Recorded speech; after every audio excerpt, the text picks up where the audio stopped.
It is Wednesday, December 14th, 2016.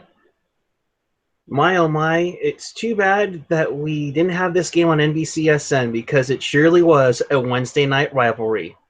A night you really love to hate. And you got to see the entire game throughout. I don't know where I was going with that, but oh well. Welcome to this edition of Pucknology After Dark following a 4-3 Sharks victory in the shootout over the Ottawa Senators, those big arch-rival Ottawa Senators. I am Eric Curra, otherwise known as PuckGuy14. Let's make sure you know Pucknology loves San Jose. Just throwing that out there. A lot. But you know, we also love our sponsor, Audible, an Amazon company. They partnered with us to give us a free 30-day trial. You can search up to 180,000 audiobooks, and one of those is yours free, no matter you want to keep the service or not. And just make sure you hit up audibletrial.com/PAD. You get a free book. You help support the show. And like the Sharks again tonight, everybody wins. Yeah. Audible honestly, I forgot to wear my audibletrial.com/PAD shirt, the iHeart one. Oh, shame on you for 6 weeks. I'm sorry.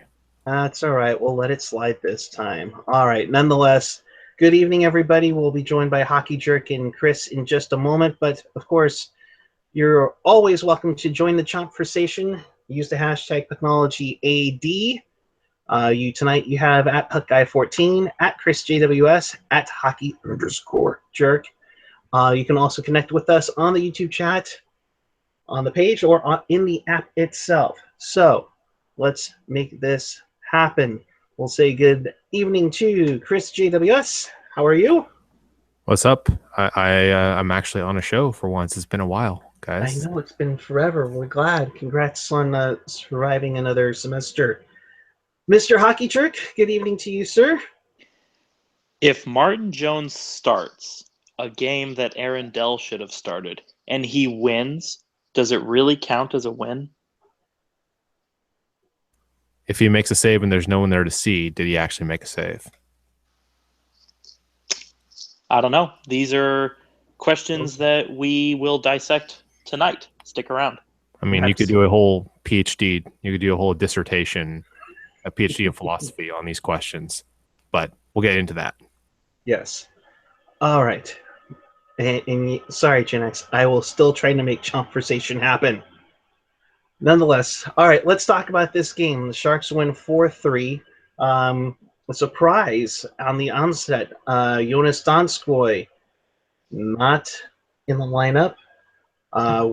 We haven't heard too many things just yet. Kurz mentioned that it might be it might be some sort of illness or injury that he's been working through. Of course, he's been snake bitten, for most of the year already. So there's that kind of surprise. You also have Vlasic coming back into the lineup, which was a nice fixture to see. And there was definitely a lot where Vlasic was in the action tonight. We'll get into that. But we'll start right off the bat. Chris, what did you take initially from tonight's game? Well, I mean, the Sharks did all the taking. They kind of stole two right there. I hope they got a getaway car already warmed up, because I don't think they really deserve to win this one. But honestly, it was kind of a mirror image of when Ottawa was here. They didn't really deserve to win that one either. So it's, it seems like it's the universe balancing itself out in very small little microcosm there. But I mean, they made some plays when they had to. And I think something that should be noted that I was trying to figure out how the heck they were even in this game, if it's luck or what it was. But really, they actually were launching a lot more shots from the slot area than Ottawa does, about double, actually. So I think that's kind of what it came down to. Ottawa played better most of the night. The Sharks stole two. So you know what? I'll take it, because they're going to have games stolen from them too. Yeah. I mean, you can actually kind of go back to the Ottawa one themselves, where they tied it. They made a good comeback, although they were asleep most of the time. But then Ottawa takes it with a minute left last Wednesday. But speaking of this Wednesday, Hockey Jerk, good evening, good sir. What did you take from tonight? Chris really nailed it all on the head. I thought they, didn't really come out with any jump at all, and I thought the whole game kind of dragged on. Not so much just because it was boring, but more because the Sharks they were there. Like they showed up, they did their thing, and that was it. All right, good night, everyone. Hey! No. I just mean the goals that they did bury, the Pavelski one and the Burns one were really nice goals, and I always love seeing Chris Tierney go to the net. But outside of that, it just seemed like they were definitely tired from last night's game, and they just seemed outworked a lot of the time. It was kind of a very punctuated type of game for them, like pretty, so it was kind of there, and then suddenly you get Burns going beast mode to the net, and then you had Bodker doing one where he probably should have gotten a goal there. Tierney, there was memorable moments. It was just the other 59 minutes of the game, aside from those 10-second bits, not much to write home about, especially when they were on the PP. Right. Oh. And I feel like Jones kind of saved their asses a little bit, because there were a handful of chances where, I'm watching the play develop, and I think to myself, I'm like Ottawa's going to score right here, and they don't. So I think Jones gets a load of credit as well. And let's talk about the power play. 0 for 7 tonight, including that 5-minute major, which we'll dive into a little bit more. But guys, is it time to just throw away the playbook and go at it, especially after you see Ottawa work their flow around, have some movement, and you see Dion Phaneuf get the third goal of the game for Ottawa just passing around, and the Sharks continue to be stagnant, and it seemed like this team was leaning towards having some more movement around on the power play, and it was working to them, and then all of a sudden they slowed down and hold up. What is it with this power play? Why can't they get this crap going? They're getting more shots, which we'll give them kudos on, but especially tonight, they just seem off. To me, the first couple power plays didn't seem that off. It was really the one that seemed off was the 5-minute one. And I think part of that does go to Couture being out, because normally the first unit, for say whatever you will about sometimes they can be streaky. They can always pass it along the boards and pass it around the perimeter. No problem. Mm-hmm. They were having trouble passing it around the perimeter, which is very unusual for that. They can pass, we all know they can pass around the perimeter for entire 2 minutes straight, just with, like no 2 touches on the puck. That's just how they, how good they are with it.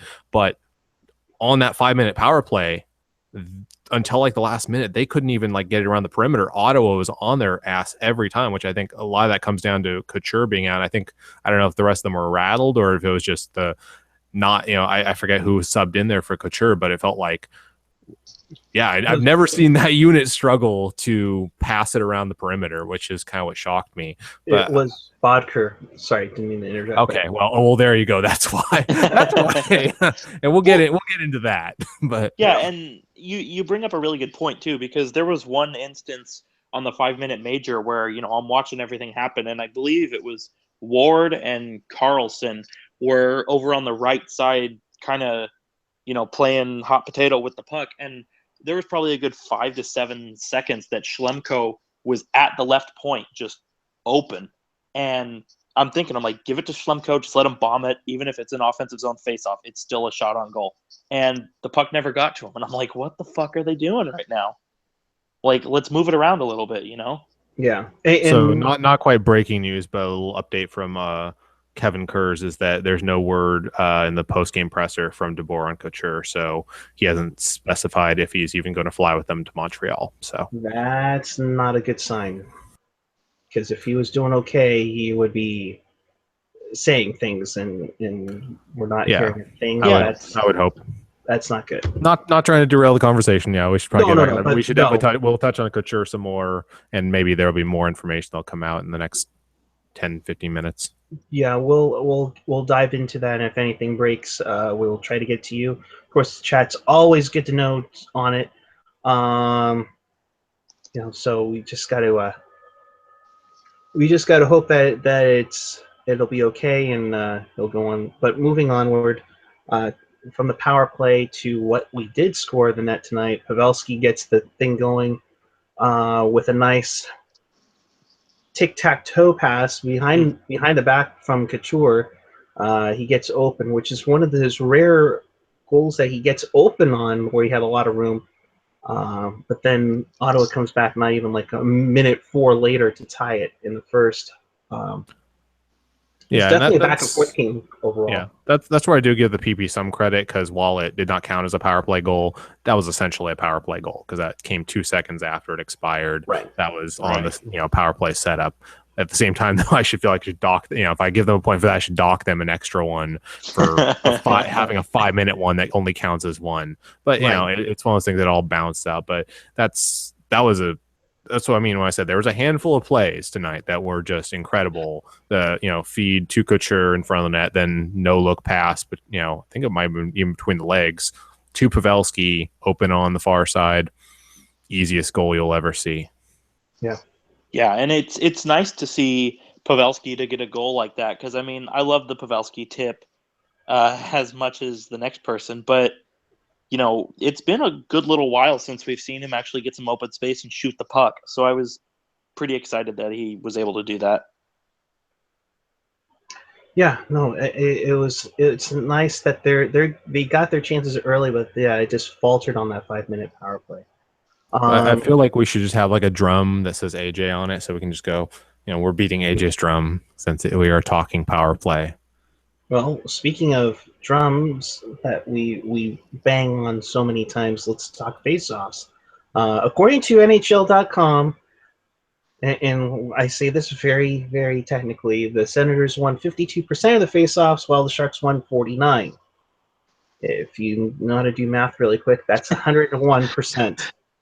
That's right. Both teams combined to be 1% better in the face-offs than they actually were. I'm assuming there's some rounding errors in there, that or they're giving extra credit on face-offs now. Well, I was going to say that's how bad the Sharks are at face-offs, that they had to give them a little freebie. Yeah, that extra 1% was probably given to the Sharks. It's like, here, we'll give you a sympathy 1%. That's like last day of the semester when you're like, I need to pass this class. And it's like, okay, get out of my face. Yeah, it's like, here's an extra credit problem. I mean, overall, they were fairly even. You had Pavs at 48, Jumbo at 54, Haley 50% on face-off wins, Couture 44, Wardo was the best one at 67, Tierney at 43, Wingles at 60. So let's talk about fourth-line face-off wins. Should Haley take the face-off? No, kidding. If the season ended today, would Haley center the fourth line in the playoffs? Oh gosh, let's not even start that one. Let's not get down. But if the playoffs started yesterday, would Couture still be injured? Right. The playoffs started next week. But speaking of other drums we like to beat, and this is we like to beat our Joner around here. So Martin Jones started on back-to-back, both ends of the back-to-back, and right now he's on pace for 69 starts this season. All right. He might be good. He might be. He might be good, but as many people have seen with Niemi and Nabokov, aren't you concerned of wearing him down? I mean, tonight was, I think, the 5th series of back-to-backs for this team so far, and yes, they're 4-1 in them in the second game of back-to-backs. However, aren't you getting concerned that you're going to be overusing him? I mean, and granted, hopefully there's more time for him to use Dell in March and April, but I don't know. I'm getting a little concerned that we're going to overdo Jonesy. Absolutely, and that's kind of the whole point. Is like, he's on pace for taking up most of the vast majority of the games, and that's not good. No, really That's though, not good like at all. that was one of the biggest reasons why I felt Reimer, even though he never started a game in the playoffs, was one of the best acquisitions last year because he let Jones get that rest and not wear out Jones in February and March, and made sure Jones was rested and sharp when it actually mattered. And I still don't get it. Like, do they not have confidence in Dell, or what the deal is? Because what we've seen of Dell, I don't understand why they don't have some confidence in him. He's played well. He's passed the eye test. He's passed the numbers test. I mean, I don't know. Any ideas? Looks like we lost the jerk here. I don't know if he went to AOL or what. Hockey Jerk, your thoughts? AOL sucks, and I'm thinking about giving it back to Puck Guy. Just saying, talking about Jones and Dell and trying to figure out why on earth Dell does not get more opportunities. Your thoughts? I don't know. Usually something like this comes up, and I can at least like BS my way through a believable answer, but I don't know. Yeah, I know, right? I mean, I legitimately do not know. I think they have confidence in Dell. I mean, it appears that way whenever they talk about him. Maybe, I don't know, maybe Jones just really enjoys playing, and I don't know. I don't know.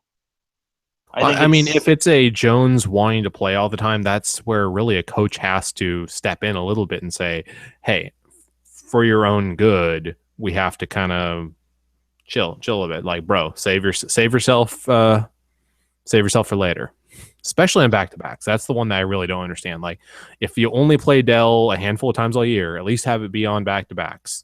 Yeah, exactly. And I mean, the back-to-backs are the key for me. Like, I don't have a problem if Jones gets a majority of the starts, as long as, he's not going twice in 2 days. I mean, on the flip side, though, he is young, so I guess that's nice, is that he's still young enough to where we can overuse him. Yeah, but I would rather we don't overuse him when he's young. So yeah, true.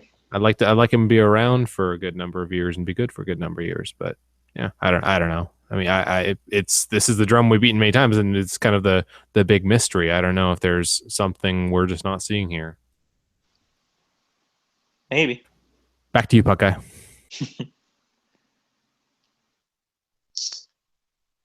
You're muted. He's on mute. Such a crack what happens when you're trying to crack production value here. I'm trying to up the production value. That's why I was using Photoshop when I thought I was on. Nonetheless, this is one of the games we expected Dell to play, and it's not like he's awful. He's 3-1, 2.16 goals against, .926 save percentage. I mean, he's shown in the times that he's played very well. I think maybe the Carolina game on Saturday was probably his worst outing. I mean, and he still got the victory in it. So I don't understand. I the only thing is that you give Martin Jones the time, but man, it's one of those things where you just do not want him to get the overworked. Yeah, I don't know. I'm getting word from a reporter on the scene that there might be a little locker room drama. I don't know. Oh, got a little PMZ there. There we go. Oh boy. Yeah, I don't know. I have to make shit up at this point because it's like, gee, the numbers, everything. Jeez. Like, I don't fucking know. Did Barclay Goodrow trip on Aaron Dell's dog too? I mean, what's going on? It always comes back to a dog and the Penguins coach.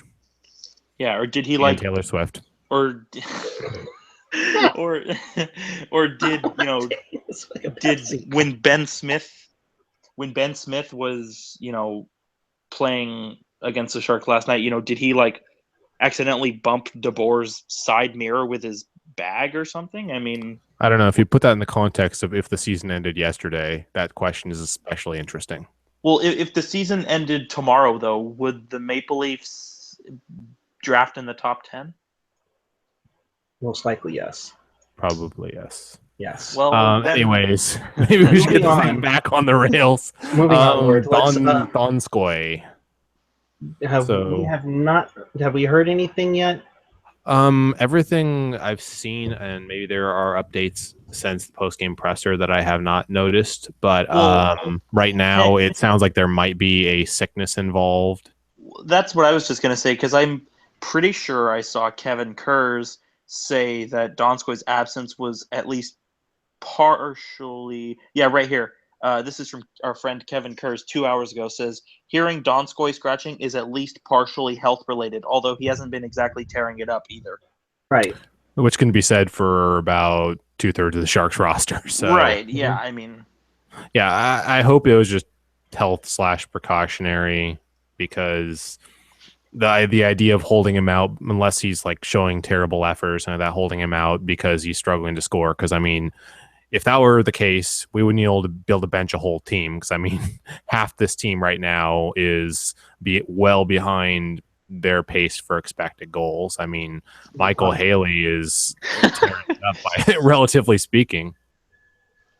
True. And Haley, let's give him credit there. He drew a penalty for the power play to do something. Of course, he didn't do anything, but at least they gave him a chance to do something on there.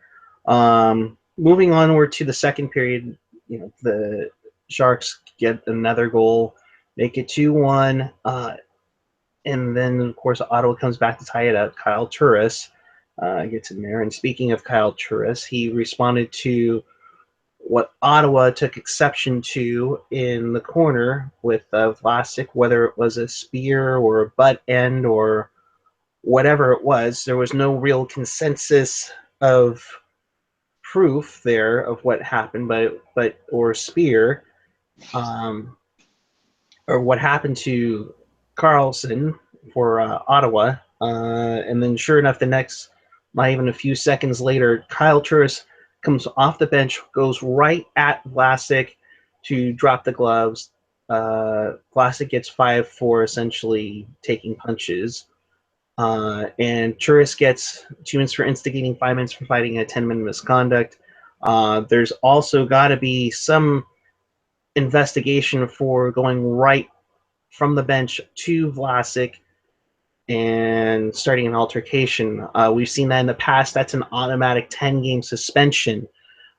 So the Sens, I understand their upsetness, but they could be in big trouble here.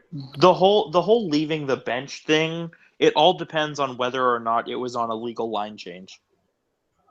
Yeah, I guess, it depends. Yeah, you're right. But also, I mean, I can't really blame him for being upset. Like, I mean, that looked like a pretty bad play to me by Vlasic. I can't blame him or the Sens or the coach for being upset, because that looked a little bit dirty. Not as dirty as another hit we're about to discuss, but I can't blame him too much, but definitely deserved the instigator.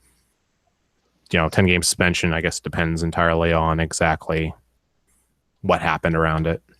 I don't know. I think 10 games is kind of a stretch for a guy like Kyle Turris, who, to my knowledge, has had no previous discipline issues. I don't know. Like I said, if it's a legal line change, then fine him and make that be the end of it. But if he, hopped the bench and was like, all right, I'm going to fuck this dude up, then give him like 3 games, because it's, like Eric teed up, it's not the worst possible thing you could do to get yourself kicked out of the game. No, you're right. Sorry, Chris, go ahead. I was going to say, in the chat, Gen X wants to know when we're going to talk about LeBlanc's move in the chomp out. But yeah, we will get there. There's so much exciting things about this game to break down. Right after we talk about the potential Mike Hoffman chomp suspension. You guys. All right, I'll see you guys tomorrow on Pucknologist. Hey. And that 5-minute chomp penalty kill by the No, okay. We're just messing with you, Eric. Um, Okay, but yeah. no, but yeah, I'm pulling up Rule 70, which is leaving the bench. 70.1, no player may leave the players or penalty bench at any time during an altercation or for the purpose of starting. That doesn't apply to this. Players shall not be permitted to come onto the ice during a stoppage play.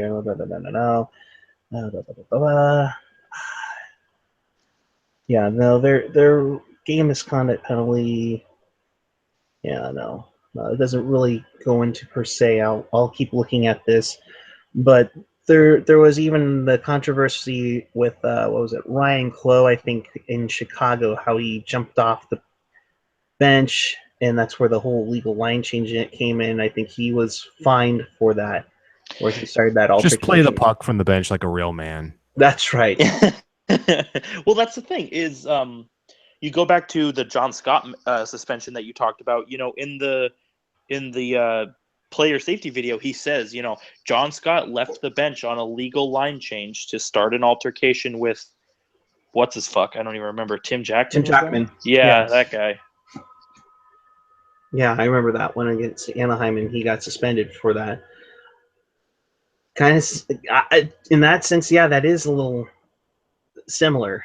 But I can. It would be surprising if the Canadian team got a 10-game suspension for leaving a bench on a penalty that should have been called on Vlasic, and they wanted to do something about it. Yeah, I'd be serious or surprised if anybody got a 10-game suspension, to be totally honest with you, for that. Yeah.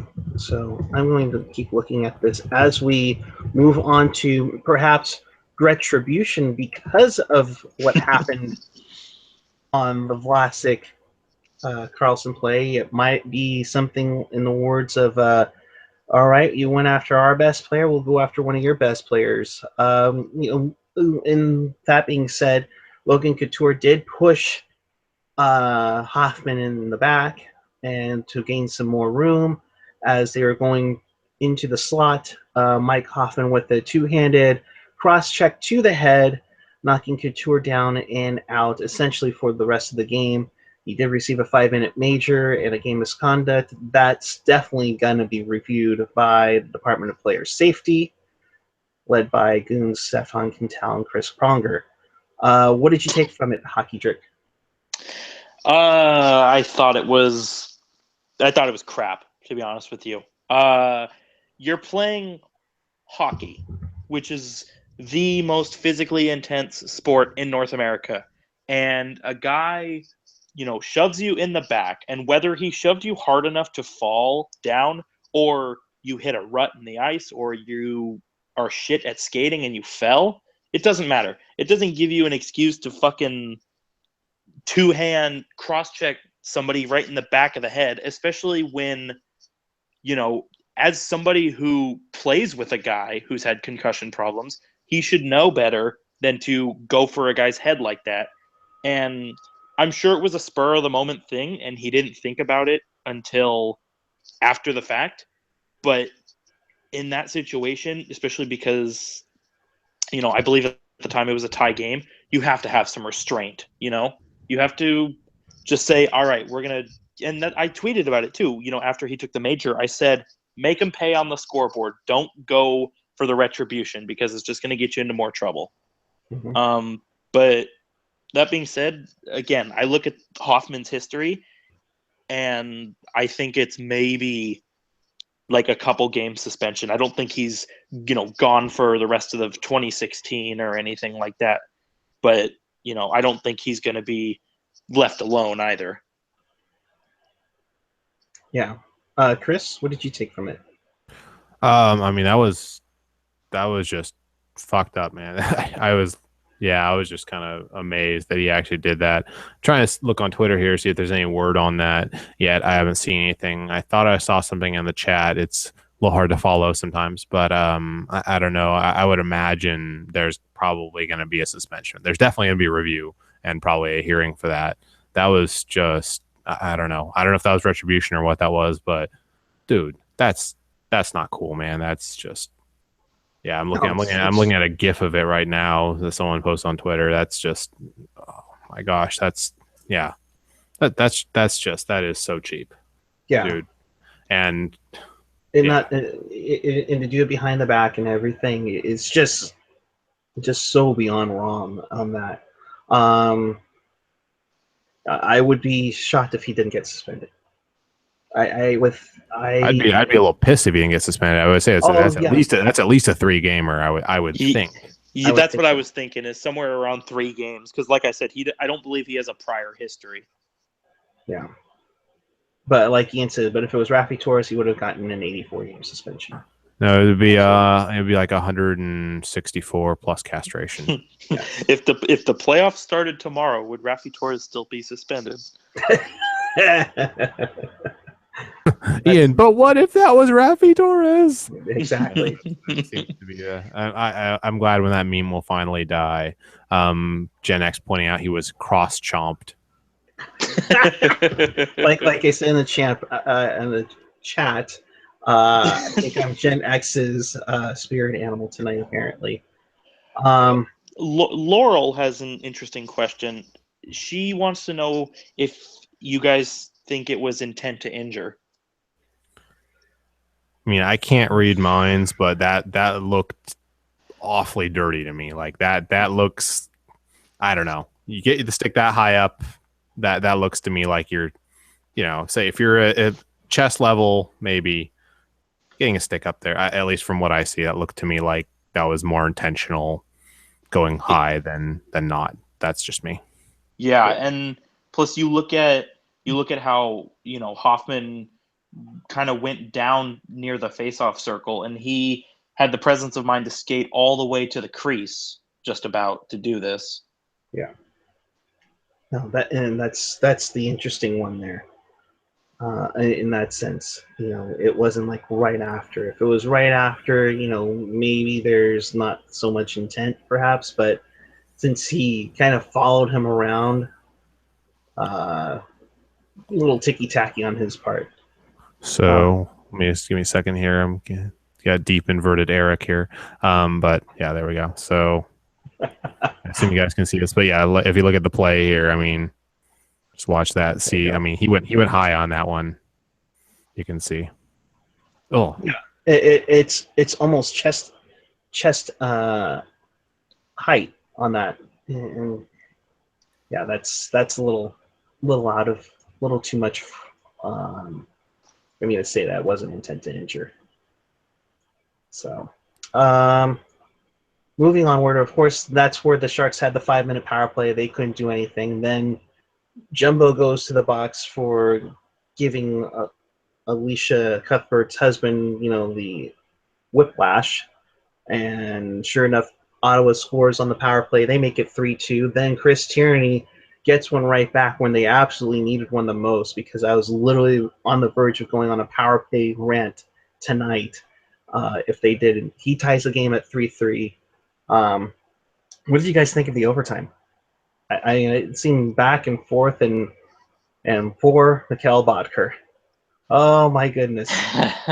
The OT was pretty exciting, actually. It's probably the most consecutive shifts strung together that were actually really interesting in the entire game, because the game itself was mostly a snooze fest during the first 60, aside from a handful of plays in there that were awesome. But yeah, there was it was good action there. There was some back and forth, good defensive play. I forget who made it on a 2-on-1 for Ottawa. Power play actually looked somewhat looked pretty dangerous 4-on-3. I would hope it would. Yeah. Jerk. The overtime, I don't know. Maybe I just was more focused on kind of getting everything set up for tonight. But I don't know. I thought last night was more exciting. I definitely thought Ottawa had more chances tonight. And like I said earlier, Martin Jones really held things together. That, like I said, there were numerous times where I'm like, okay, this is probably going to be an Ottawa goal. And then sure enough, he makes some kind of miraculous save to keep us in it. Oh yeah, and he had a couple of those to keep them in late in the game, late in regulation, and then into overtime. And Bodker actually even had a highlight save there. We thought was initially Jones, but apparently it was Bodker actually managed to get in on that play. It was late in the game, if you remember it, where it looked like Jones made a miracle save back the other way, and it ended up actually going off Bodker, I guess. Yeah. That was sweet. And while we're here, let's talk about Mikkel Bodker. These last 2 games, I think, have been his best since he's joined the team. I mean, he's definitely gotten a lot. He's improved his play a lot. He just is snake bitten. Yeah, I think he's been trending up for a little while now, and the last 2 games especially, he's done everything but score. So I think I would say great game on both games, great games. Mm-hmm. Like eventually, you keep getting those chances, they're going to go in. Like it'll happen eventually. So kudos to him, and I'm hoping. I mean, he can't do any worse in the second half of the season, honestly. So I would think that we're going to get more from him in the second half of the season. There's a lot of guys I think we're going to get more from in the second half of the season. At least you hope so, because, I mean, shoot, there's a lot of guys like Ward, Donskoy, who didn't play tonight, and Bodker, and just have been snake bitten so much. Well, and that's the thing, too, is you think about how long some of our guys who are expected to kind of build on last season or even just be, more effective this season. You think about how long these guys have been snake bitten, and yet the Sharks, granted, in a very shitty Pacific Division, the Sharks have still been floating at the top. So it makes me kind of wonder how things are going to be when our, bottom 6 guys and our depth guys start to get going in addition to the top guys. Right. Yeah, I mean, right now, aside from Pavelski, Couture, and Burns, like I'm pretty sure almost everyone else below them, with the exception of a few, are probably going to do more. Thornton, I expect him to do. He'll probably be on a better pace in the end than 19 points in 30 games. Marlowe, 11 points, probably a little higher than that. Hurdle, well, but he's injured. Ward, I think, will tick up. Donskoy, I'm pretty sure will tick up. I mean, there's a lot of guys who are not doing much in the goal scoring department that I think we can rightfully expect a lot more from. Obviously, Bodker is definitely one, but that's one of the reasons why I have a lot of optimism for this team. Is right now they're right there in the thick of it, and even if they were in the Central, they would still be in 4th place in a wild card spot. So they're right in the playoff hunt, in spite of having a lot of guys underperforming offensively. Yeah, and kind of transitioning this, would you have put him in the shootout? Considering what he's done the last couple of games, would you put him in the shootout to try and maybe get him going that way? Absolutely. Yep. I would say yes. I looked it up because I was curious about the decision. He has 31% lifetime in the shootout, which is pretty good, actually. I think the league average is somewhere around 20% or below. So it's actually a pretty good number. Also, you figure maybe he does cash in on a big one. That does help get his confidence going a bit. Because, if you're used to being able to score and you're frustrated as heck, and, you start to doubt yourself, maybe you think like, oh, okay, maybe I am doing something wrong, when, you could be doing everything right. You just could be unlucky. And maybe that could have been the thing that could jumpstart him. So I think it was a good decision. Jerk. Yeah, I agree, especially because you look at last night, going into the third period, he was probably the best player on the ice. And then tonight, same thing, third period and the overtime. I thought he was right in the thick of things. And it's a shame that he had a really shitty angle on his chance in overtime, because that was an open net for the ages that he just couldn't capitalize on.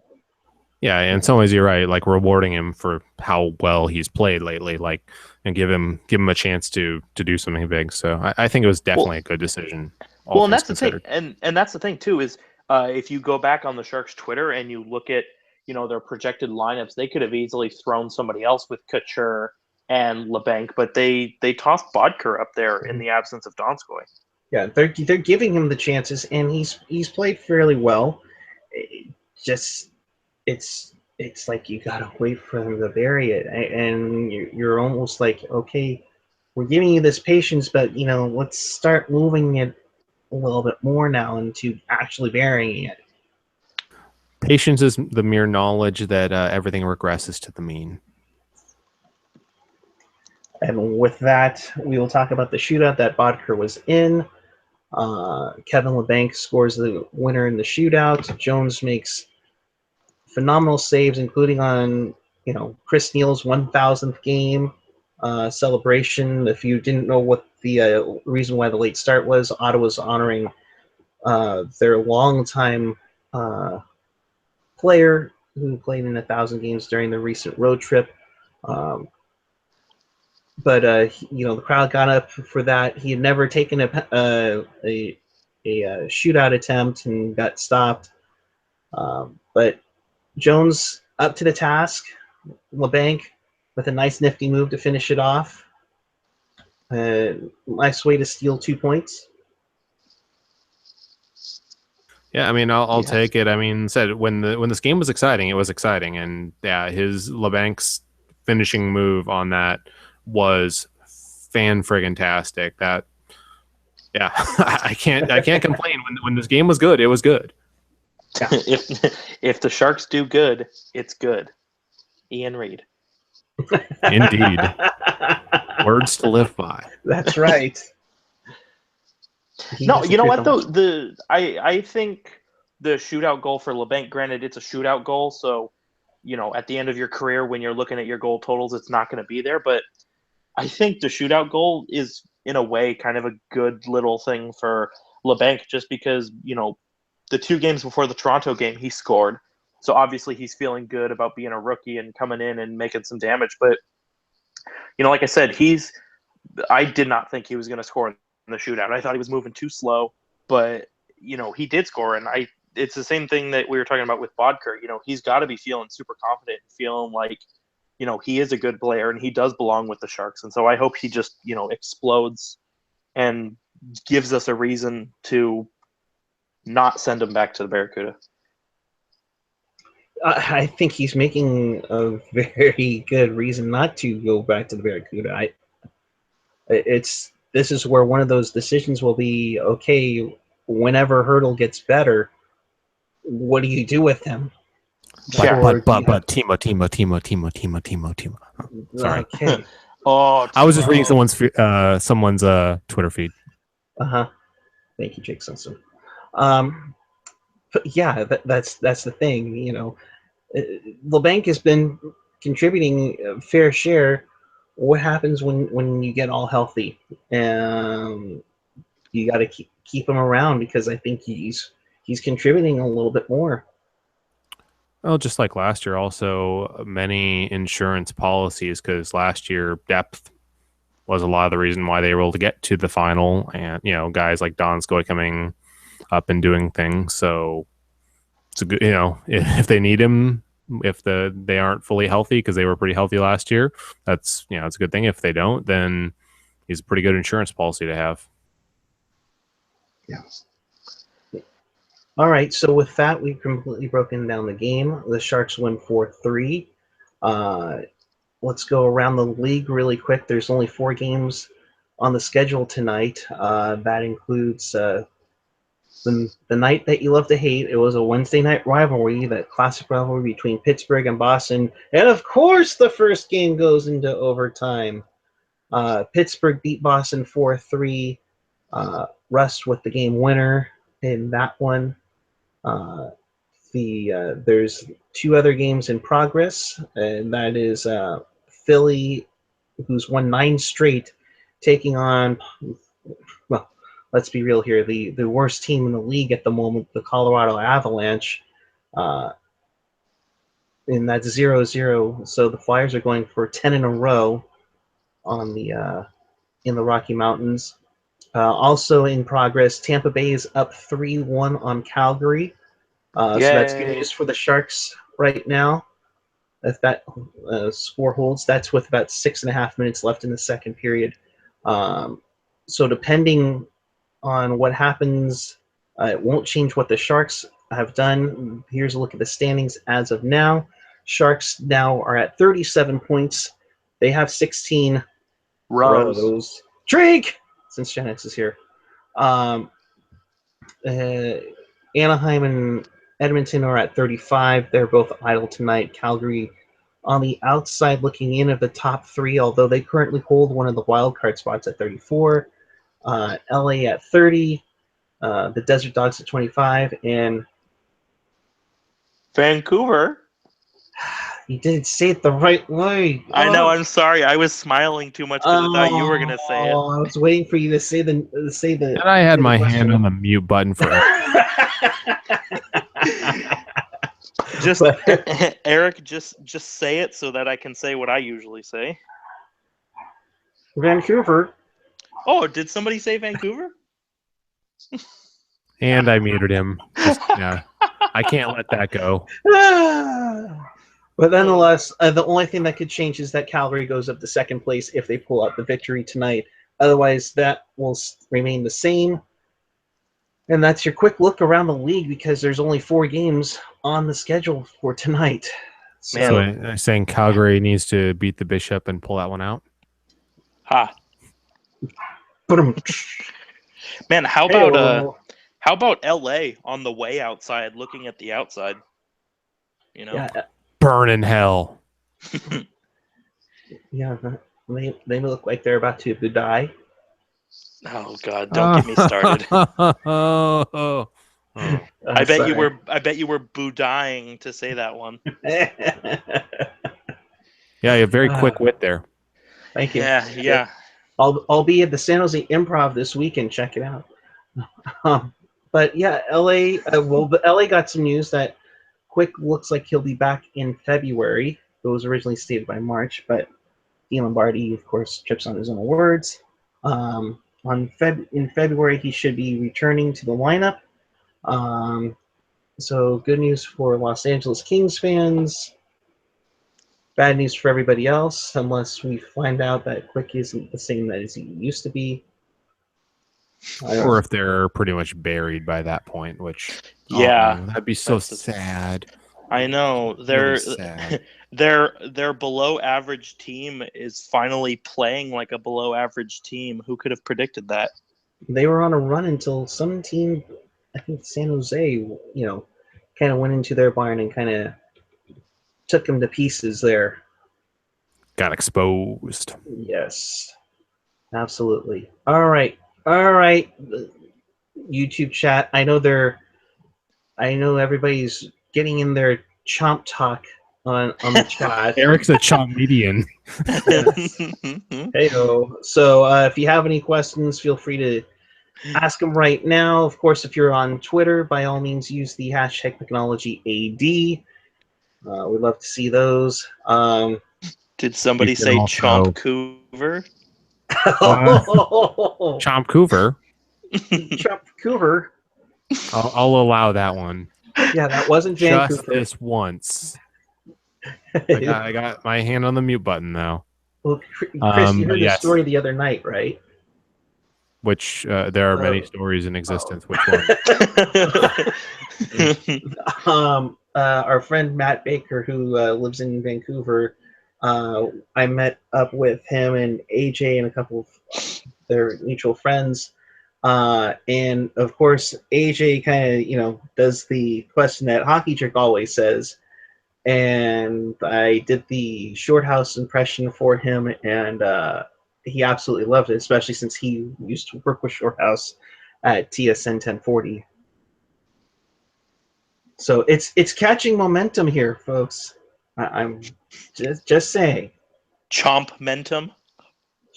And Rocket said, "This is not a socialist chomp matership."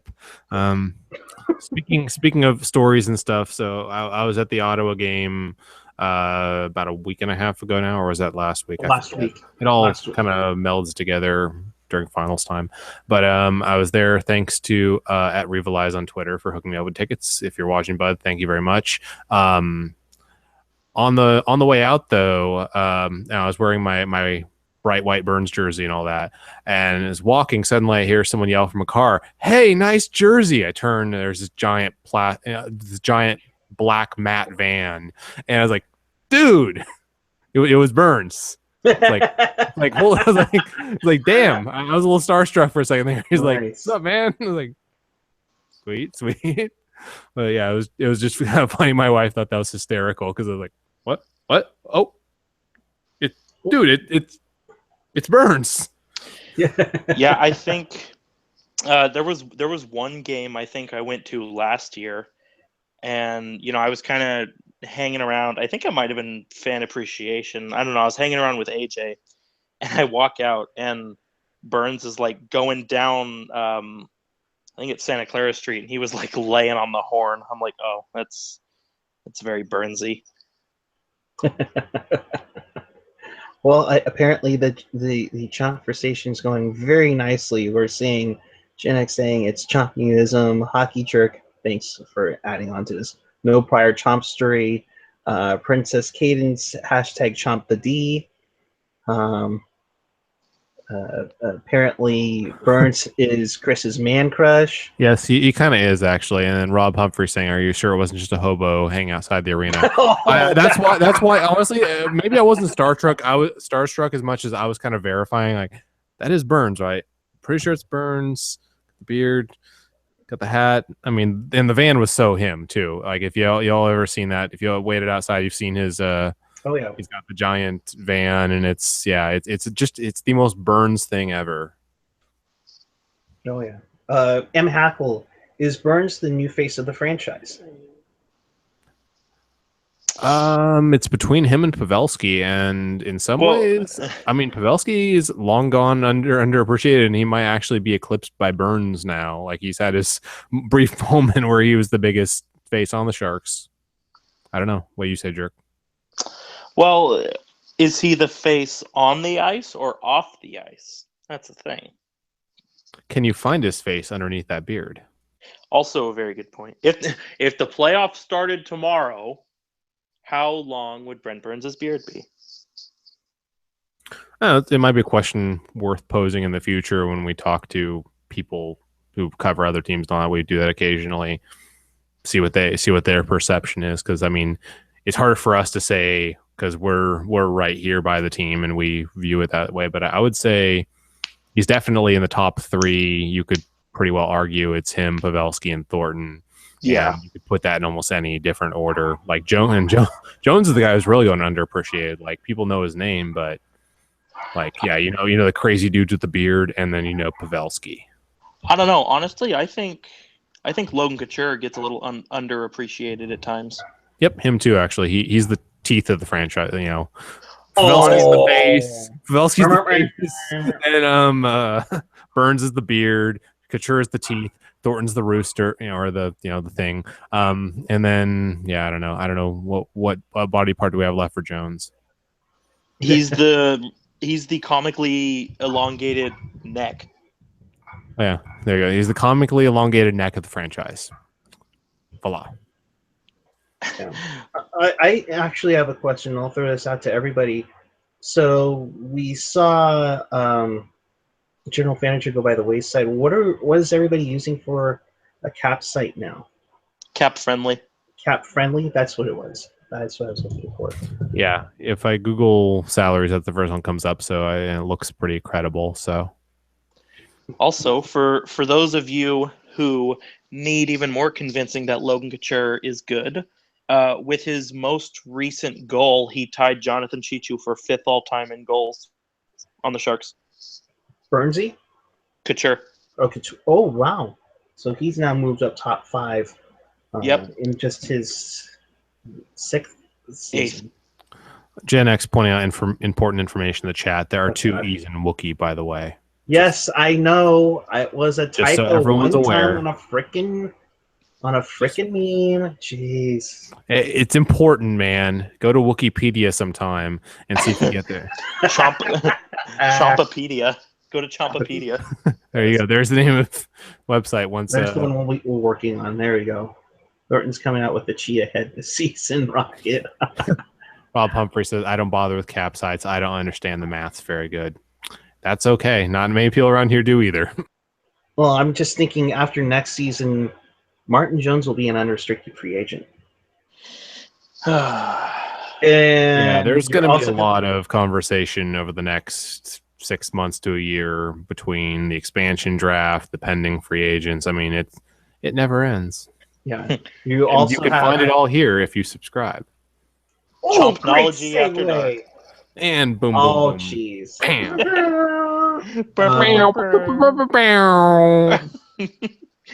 The other one that's also in after that year, it's Wardo. If he isn't picked up by the Vegas insert team name here's The Vegas placeholders. yes, the Vegas placeholders. Yes, The absolutely. Vegas vacant hotel rooms.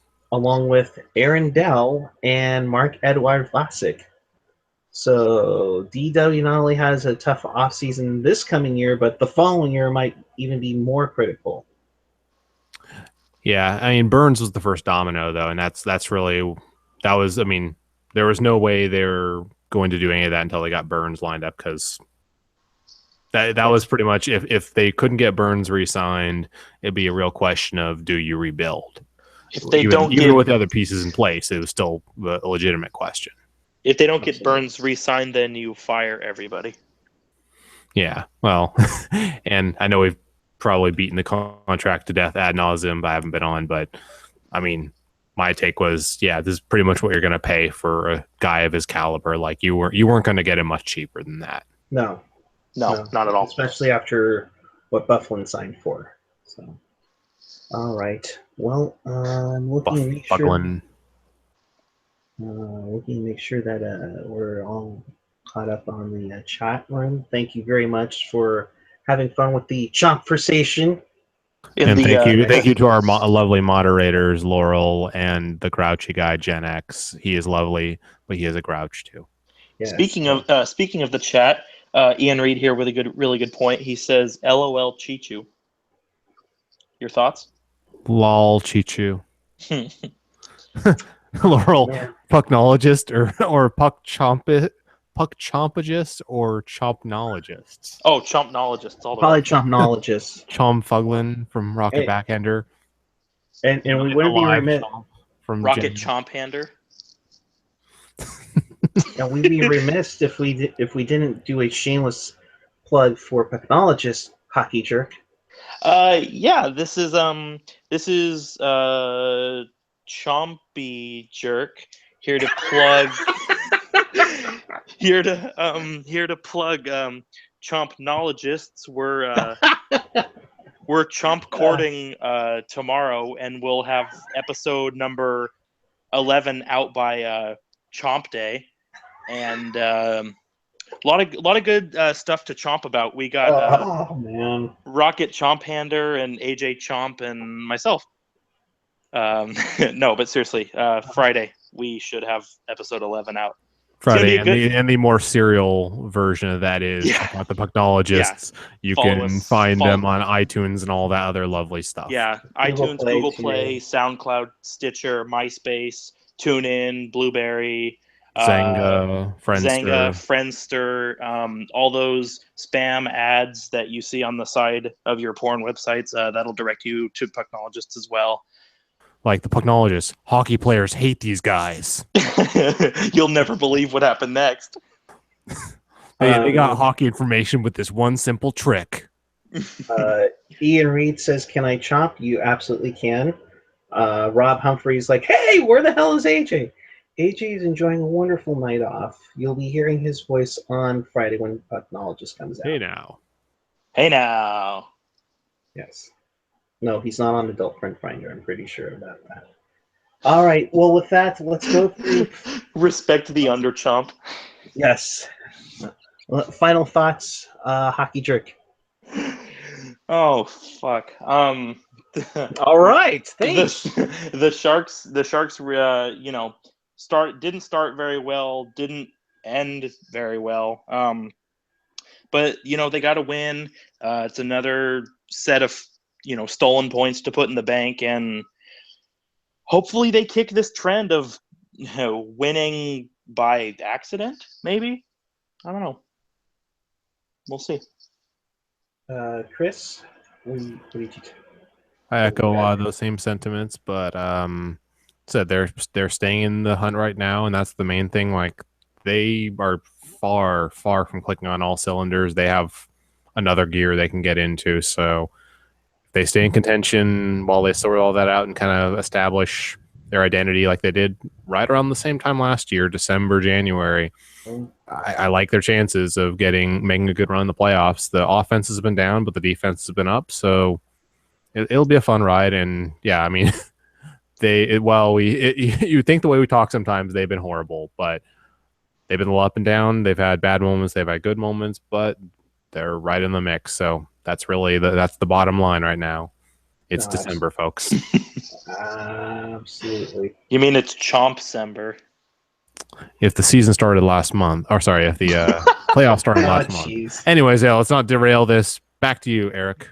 All right. With that, although I thought Ian said he wanted to chomp, which I assume he wanted to talk. Oh, careful! You're not having an earthquake over there, Chris, are you? No, I'm not in Chivo country. Yeah, no kidding. With that being said, make sure you subscribe down below or to the side. Make sure you hit up Pucknology.net for all your latest Sharks opinions, news, and info. We will be back here on Friday. I think, Chris, you're going with Mr. Reed, and I think Nikki makes her wonderful return as the Sharks will take on Montreal Canadiens. That'll be Friday night at 4 p.m. Do Shorthouse. That one's better. French. I promise no French on that night. I'm sure you never know. I might get along really well with them. Google chat. Let us know. What do you like better, Puck Guy's Shorthouse or Puck Guy's French accent? Oh boy! And we'll ban the one that's less popular. Let it be French. Let it be French. Let it be French. Let it be French. If you see him on Tinder, chomp right. Oh, jeez. All righty. Well, with that, make sure you subscribe down below. Make sure you hit up Pucknology.net. We're on iTunes, SoundCloud, Google Play, TuneIn, Stitcher, MySpace. Yes. I think MySpace actually works. Dad's here. Dad's here. Bonjour, mon ami. Hey! All right. Well, cool, now that Ian's here, we gotta watch out. I just wanted to hello, Mr. Oh, all right. Well, in that, two things before we go. The diehards, I love this shirt. Thank you for bringing this shirt back.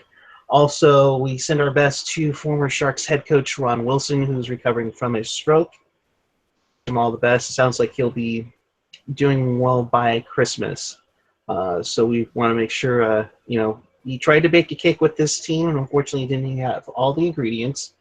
But nonetheless, Hantayo, Ron Wilson, we hope you have a speedy recovery. With that, for Ian Reed, the French version of Ian Reed, I should say, Hockey Jerk, and Chris JWS. I am Eric. You can follow me on Twitter at PuckGuy14. You can follow us all on Twitter. But until Friday night, keep it real, keep it tight, keep it real tight. Keep it chompy. Chomp.